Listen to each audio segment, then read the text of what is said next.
Hello सर्वांना, मकर संक्रांतीच्या हार्दिक शुभेच्छा. असं म्हणतात की तिळगुळ घ्या आणि गोड गोड बोला. याचं सायंटिफिक रिझन मी तुम्हाला सांगणार आहे. तीळ जे आहे ते सीसम सीड आहे, जे स्निग्ध पदार्थ आहे, म्हणजे ऑइल प्रोड्यूस करणारा पदार्थ आहे.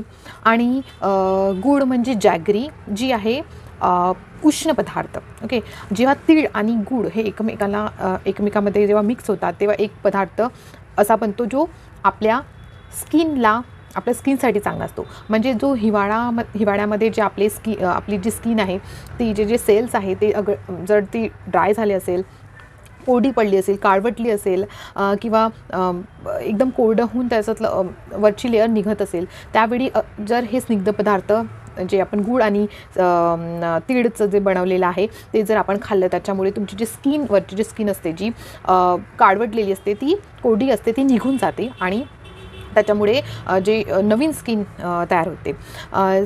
म्हणून त्यामुळे आपण हिवाळ्याच्या या मकर संक्रांतीला हे तिळगुळ खा असं म्हणतो. आणि असंही म्हणतो की तिळगुळ घ्या आणि गोड गोड बोला.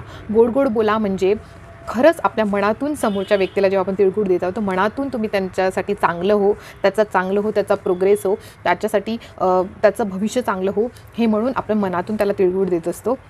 आणि अशाच प्रकारे तुमचे जे रिलेशन आहे त्यांच्यासोबत ते चांगले हो, याच्यासाठी प्रार्थना करत असतो. सो पुन्हा एकदा सर्वांना हॅपी मकर संक्रांती.